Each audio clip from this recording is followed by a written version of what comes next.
최근에 나온 인터뷰 하나 때문에요. 한국 고대사를 둘러싼 아주 오래된 논쟁이 다시 한번 확 불타오르고 있습니다.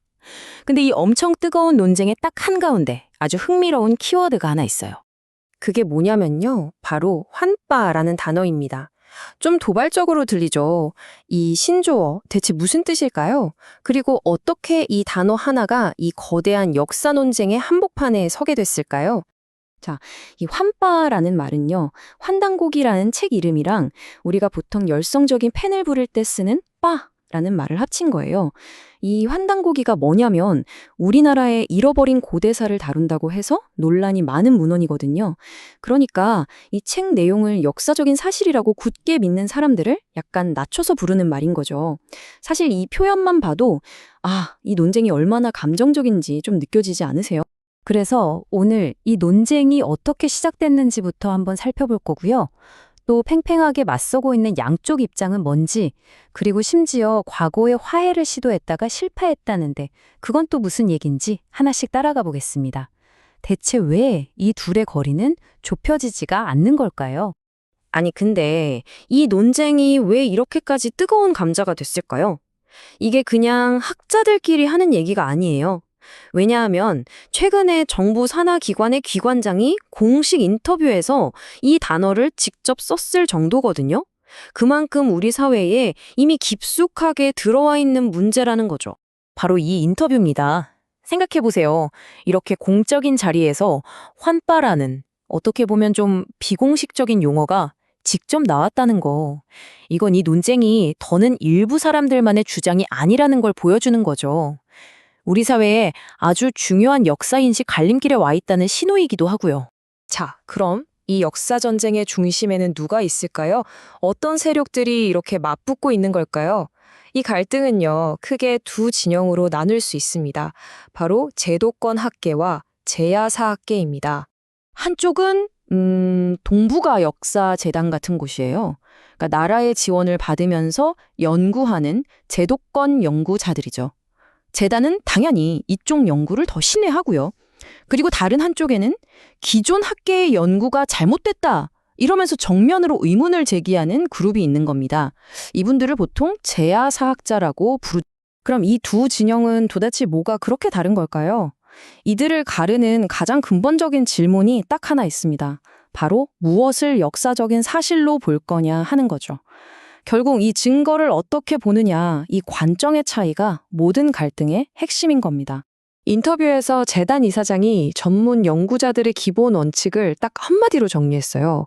바로 증거가 없는 것은 역사가 아니다. 이게 바로 주류 학계의 아주 확고한 입장이라는 거죠. 자, 그러면 여기서 말하는 증거라는 게 구체적으로 뭘까요? 재단 쪽에서는 여러 증거가 있겠지만 그 중에서도 특히 문헌 사료를 강조합니다.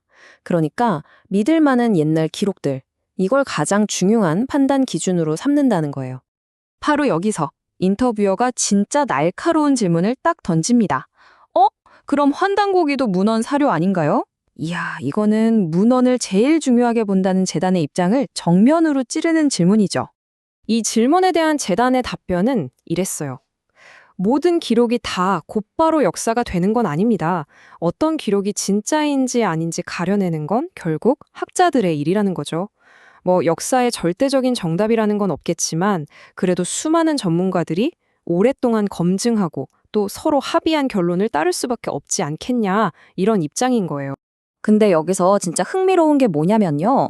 이렇게 팽팽하게 맞서는 두 진영이 예전에 화해를 한번 시도한 적이 있었다는 거예요. 정말이죠. 근데 과연 그 결과는 어땠을까요? 믿기 어려우실 수도 있는데 과거에 재단이 제야사학자들이랑 같이 손잡고 공동 프로젝트를 한 적이 있었대요. 서로 입장도 좀 들어보고 해법을 찾아보자 이런 거였겠죠. 어쩌면 이게 정말 화해의 시작이 될 수도 있었던 그런 시도였던 거죠. 하지만 결과는요? 재단 이사장이 딱 한마디로 정리합니다. 결과가 별로 그렇게 좋지를 않았습니다. 이 말 한마디에서 당시 분위기가 어땠을지 그냥 바로 느껴지죠. 그럼 왜 실패했을까요? 그 이유가 진짜 놀라울 정도로 인간적이에요. 뭐냐면 너무 심하게 싸웠어요.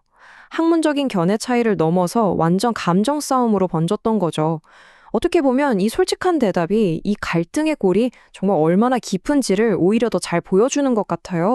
결국 그렇게 화해 시도는 실패로 끝나버렸고 두 진영 사이의 거리는 지금까지도 전혀 좁혀지지가 않고 있습니다.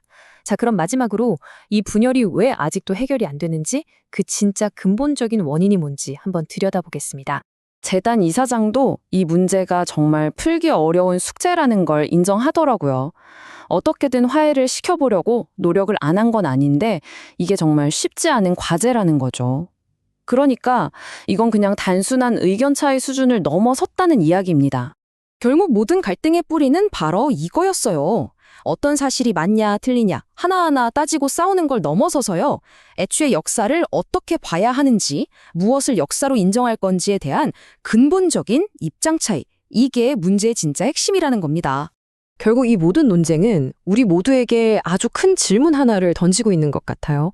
이렇게 역사적인 증거 하나를 두고도 해석이 완전히 갈릴 때 과연 누가 한 나라의 공식 역사를 쓸 자격이 있는 걸까요? 이 질문에 대해서 여러분은 어떻게 생각하시나요?